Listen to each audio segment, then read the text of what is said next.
The wedding band. Linda and I, years ago, got married in this spot in the backyard.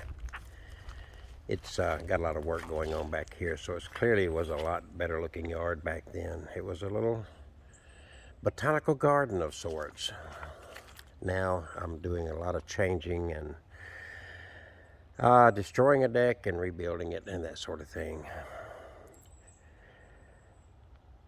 So at the time that we exchanged our vows, right here in front of a very small group of people, we exchanged rings, and these were rings that we had just found and purchased. They weren't real expensive, but they were our rings. Ultimately, as our life continued on, Linda had a ring that had 3 diamonds in it, a gold ring, very nice ring, and it had been in her family. And she approached me one day and said, "Would you wear this as a wedding ring, or would it bother you that somebody else had worn it?" And I said, "No, it wouldn't bother me." And so she had it sized, and I began to wear it. Now, throughout our early years of marriage, there had been more than once that I'd lost a ring, just slip out my finger. My hands would be one size in one part of the day and smaller size, and I'd be getting in and out of cars and so forth. And so I had lost a ring before. She'd replaced it. And this ring is very attractive and not an inexpensive ring. It's a very nice ring. And so I certainly didn't want to lose it. Linda, also, I want to add that she was in a power chair. She had a disease called Charcot-Marie Tooth, and she was very insecure. She was insecure about her body. She was insecure about love and affection and all the above. So it was easy for her to be insecure. It was easy for her to be a little bit paranoid and so forth. This container right here had a little frog that shot water out in it, and it had rocks. Those rocks are now in that plastic bag there, and that set closer over here at that time. And just like today, leaves would come off the trees, and that would be filled with leaves, and I'd come out and clean those leaves out to keep the water flowing, and clean the rocks out and whatnot. So one day, as I was slinging the leaves out, I would just dip my hand in there and throw the leaves. The ring slipped off my finger. And I looked. I was throwing the leaves in this direction, and I looked and I looked. I had metal detectors. In fact, I think at that point I'd actually gone out and got a metal detector. I went and got a big magnet, and I just covered this area that had to go in this area here. I even looked inside the little container there that had water and rocks, and I dug around in there, and I looked around here, and I was just desperate to find a ring. It's a nice ring. It wasn't a cheap ring. It wasn't just a basic band. Couldn't find it. I knew in my heart of hearts that because of Linda's insecurity that she was probably thinking that, wow, that I didn't want to wear a wedding band. I just had that feeling. Didn't know that. She never said those words, but I just had that feeling that she didn't really, she wasn't really certain that I had just lost the ring. Time passed, her condition worsened, and in March of this year, she passed away. Well, that ring still being on my mind, this was all covered with plants. I came in and chopped and dug, and I looked all through here, thinking I'd find that ring. I knew I lost that ring here. And over the months and even over the years, I'd run the lawnmower through here because weeds would grow, and I would use the blower and clean this area up. And there's even a little place, burn, fire pit. So this was, for me, a trafficked area. And there was nobody else ever came back here. This was not, we didn't socialize as far as people coming back here and whatnot. And as time progressed and her disease worsened and my responsibilities increased, I neglected this area a lot over time.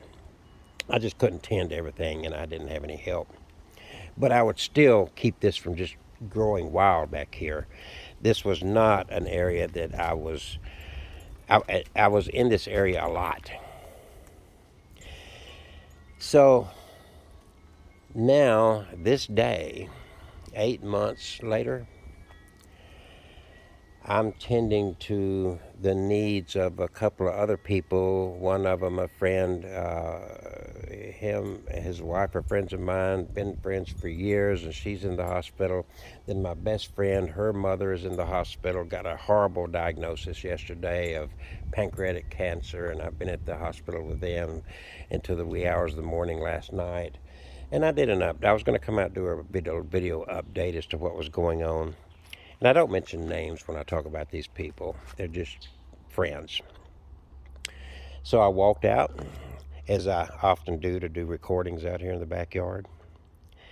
And I saw right in the center path a gold circle. And it struck me, it's like, I did a second take. I mean, once in a while you'll see something, but that was, anyway, I reached down and picked it up.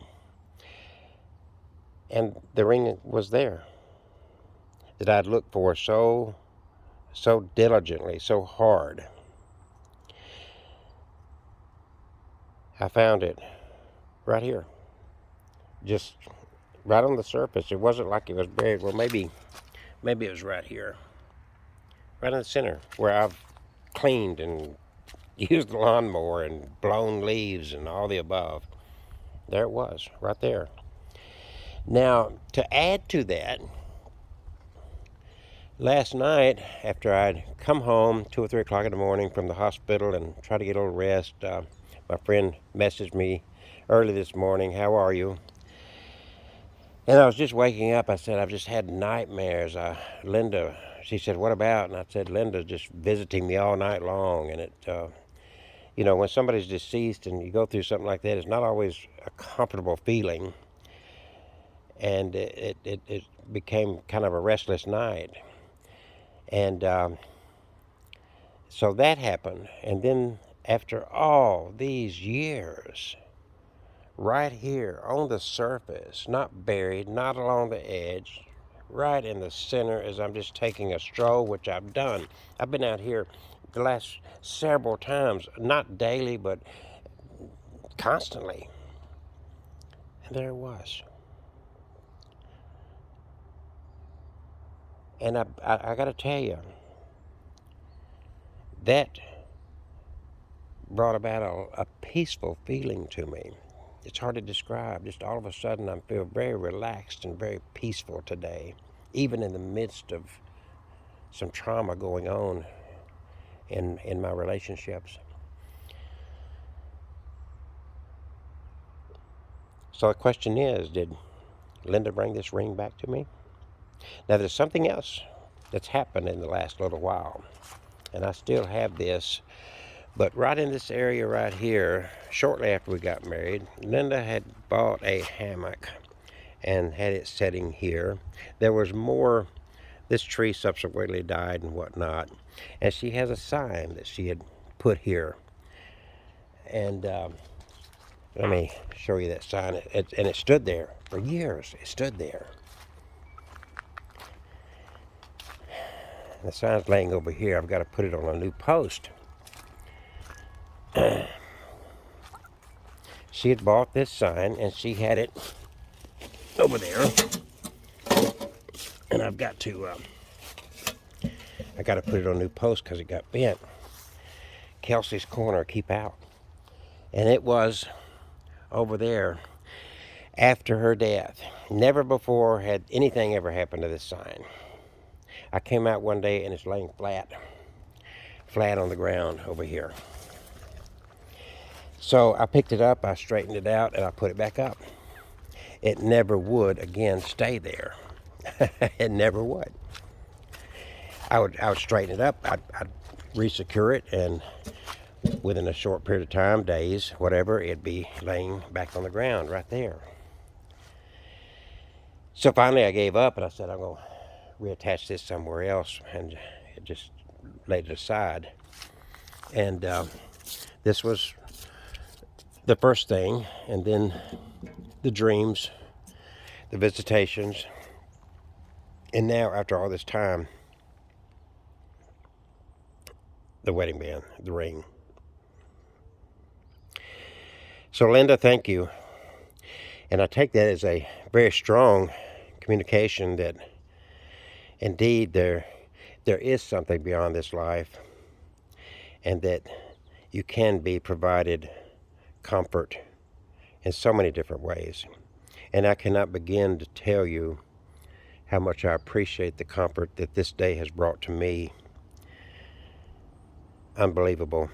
I'm still having a hard time wrapping my arms around this, and it's very profound. If you had lived these moments with me, then you could understand even better. My words are not good enough to explain what has taken place here, and how diligently I looked for this ring over the years, not just days and months, but over the years. And what it meant to me to find that is like a validation that what I knew was true. And I feel like it was brought back to me in a profound way on this date for whatever reason. Peace and love, everyone. And know that your loved ones are always with you.